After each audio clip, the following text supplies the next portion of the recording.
Hello everyone, সবাই কেমন আছেন? বং এসেন্স ইন কানাডার আরেকটি নতুন ব্লগে সবাইকে ওয়েলকাম। অনেক দিন পরে আবার আমি চলে এসেছি একটি নতুন ব্লগ নিয়ে। Video Times. হ্যালো, আজকে 14ই এপ্রিল, আমাদের এখানে শনিবার। তো আজকে আমাদের এখানে একটা নববর্ষের অনুষ্ঠান আছে। আমাদের দেশে একটা ইয়েস, আজকে একটা নববর্ষের অনুষ্ঠান আছে, তো সেখানে আমার পারফরমেন্স আছে আজকে। তো সেই জন্যই আমি এখন রেডি হচ্ছি, চুলটা বাঁধা হয়ে গেছে আর বাকি মেকআপ আর ড্রেসটা সব করব। আর এখানে আরেকজন আমার দেখা দেখি আমি মাথায় মালা লাগিয়েছি বলে ও মাথায় মালা লাগিয়েছে, আর এখানে এসে আমাকে বিরক্ত করছে, রেডি হতে দিচ্ছে না। চলুন আমরা রেডি হইনি। তো আজকের ব্লগটা আমি এখান থেকেই শুরু করছি, তো চলুন দেখতে থাকুন ব্লগটা। What are you wearing? flower on the head. Oh, are you looking beautiful? Yes. Can you do like this? You're looking so pretty. দুপুরে খাওয়া দাওয়া করে রেডি হয়ে আমরা বেরিয়ে পড়লাম। এখন আমরা যাচ্ছি যেই জায়গাটায় অনুষ্ঠানটা হবে সেখানে। যেতে যেতে বলি, কানাডায় কিন্তু অফিসিয়ালি সামার চলে এসেছে, তাই বাইরে আজকে খুব সুন্দর ওয়েদার। সোনা সোনা, No. We'll talk to Papa. did you say hi Hi. like that? Hi. Where are you going? Dada's house. Oh. Anita Didi. Going on to Dada's house. Canada বা যে কোনো শীতপ্রধান দেশেই সামার আর উইন্টারের লাইফস্টাইল কিন্তু একদম opposite. সামারে যেরকম happening lifestyle, বাইরে খুব সুন্দর ওয়েদার, ঝলমলে রোদ, সেরকমই উইন্টারে ঠিক তার উল্টোটা। সামারে যেমন আমরা আউটডোর অ্যাক্টিভিটিস বেশি করে করি, পার্ক, বিচ এইসব জায়গায় ঘুরতে যাই, আর উইন্টারে বেশি হয় হচ্ছে হাউস পার্টি। যেহেতু বাইরে বেরোনো যায় না একদমই এত ঠান্ডায়, বেশ কয়েকদিন ধরেই আমি কোনো ব্লগ আপলোড করছি না। আমার গলার আওয়াজ শুনে নিশ্চয়ই বুঝতে পেরেছেন প্রচণ্ড ঠান্ডা লাগিয়েছি। বরফের মধ্যে নাচের ভিডিও তো আশা করি সবাই দেখেছেন। সেই কাজটি করতে গিয়ে এই অঘটনটা ঘটেছে। প্রচণ্ড পরিমাণে ঠান্ডা লাগিয়েছি, লাস্ট 1 মাস ধরে ভুগে চলেছি। এখনও পুরোপুরি সুস্থ হয়ে উঠতে পারিনি, তবে আগের থেকে অনেকটাই বেটার। যাই হোক, গল্প করতে করতে চলে এসেছি। Mommy? Why are you Kole? You are a mommy, right? You should not be Kole. পৌঁছে গেছি আমরা। এটা একটা চার্চ। এই চার্চটার একটা কমিউনিটি হল আছে। সেই কমিউনিটি হলগুলোতেই এই ধরনের বিভিন্ন রকম অনুষ্ঠানগুলো হয়ে থাকে।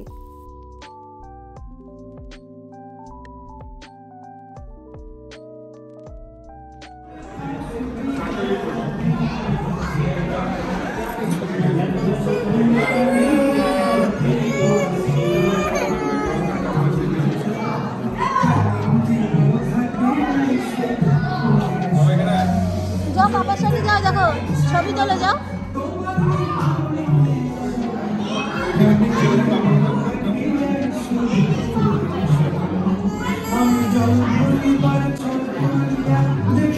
Papa can take me.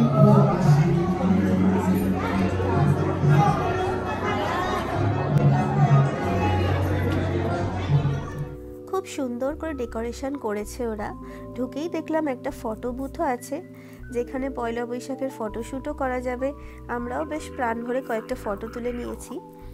আজকে আমি বেশ কয়েক বছর পর স্টেজে পারফর্ম করতে চলেছি। আমি লাস্ট স্টেজ পারফরমেন্স করেছিলাম 2019 সালে, আর সেটাও নববর্ষের দিনই ছিল।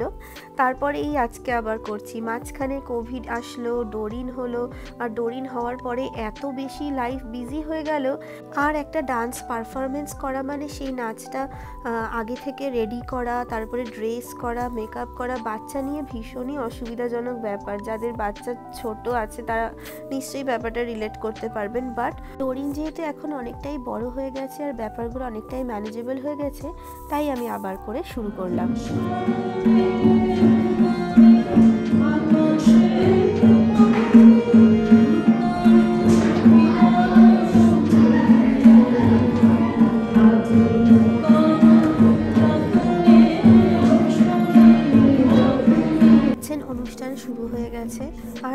কথা আমি এখানে মেনশন করব। আমি বিচিত্রাকে থ্যাংক ইউ বলবো আমাকে ইনভাইট করার জন্য এবং আমাকে পারফরমেন্স করার একটা সুযোগ করে দেওয়ার জন্য।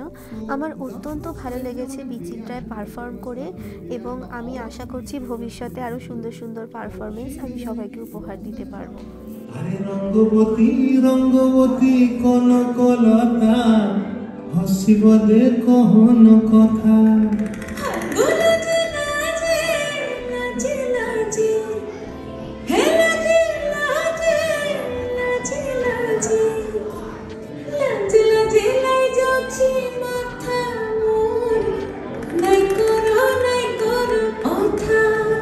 বিদেশে আমাদের জীবনযাত্রার বিভিন্ন দিক আমি আমার ব্লগে বিভিন্নভাবে তুলে ধরেছি, কিন্তু একটা কথা আমি সবসময় বলেছি যে আমাদের কিন্তু এখানে লাইফস্টাইল ভীষণ বিজি। যেহেতু এখানে সবাই নিউক্লিয়ার ফ্যামিলি, কোনো এক্সটেন্ডেড ফ্যামিলি বা হাউসহোল্ড হেল্প এখানে থাকে না, তাই জন্য সমস্ত কাজ সামলে নিজেদেরকেই কিন্তু সব কিছু করতে হয়। ছোট ছোট বাচ্চাদের এই পারফরমেন্সটা দেখতে দেখতে এই কথাটাই মনে হচ্ছিল যে এই যে এতগুলো বাচ্চাকে সুন্দর করে সাজিয়ে নাচ শিখিয়ে কোঅর্ডিনেট করে স্টেজে একটা সুন্দর পারফরমেন্স করার মতন করে রেডি করা, সত্যিই credit goes to their parents. বিদেশে থাকা সত্ত্বেও নিজেদের কালচার, নিজেদের রুটটাকে ভুলে না যাওয়া, এটাই তো আমাদের শিক্ষা এবং সংস্কৃতি।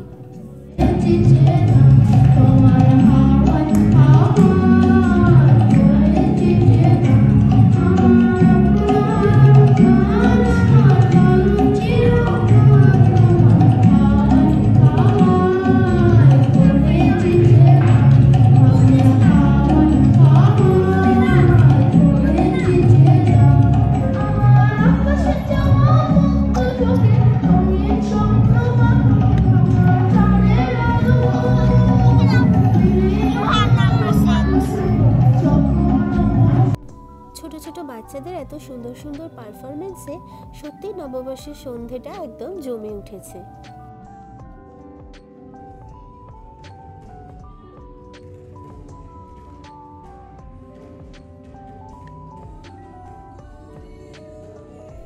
যারা যারা মিস করেছেন তারা কিন্তু লাস্ট ভিডিওটায় গিয়ে নাচটা দেখতে একদম ভুলবেন না, আর নাচটা কেমন লেগেছে সেটাও কমেন্ট করে অবশ্যই জানাবেন। প্রোগ্রামের শেষে ছিল জমিয়ে খাওয়া দাওয়ার আয়োজন, আর আড্ডা তো রয়েইছে। সব মিলিয়ে নববর্ষের শুরুটা কিন্তু আমাদের খুব সুন্দরভাবে কাটলো। নববর্ষের ব্লগটা তাহলে আজকে এইখানেই শেষ করছি। আমি জানি আমি অনেক দিন পরে আবার একটা নতুন ব্লগ আপলোড করলাম, বাট চেষ্টা করব আরও নতুন নতুন ব্লগ নিয়ে খুব শীঘ্রই আসার। ব্লগটা কেমন লাগলো সেটাও আমাকে কমেন্ট করে জানাবেন। আর যারা যারা এখনও আমার পেজটা ফলো করেননি তারা প্লিজ আমার পেজটা ফলো করবেন এবং পাশে থাকবেন। দেখা হবে খুব শীঘ্রই আবার পরের একটা ব্লগে। সবাই ভালো থাকবেন, বাই।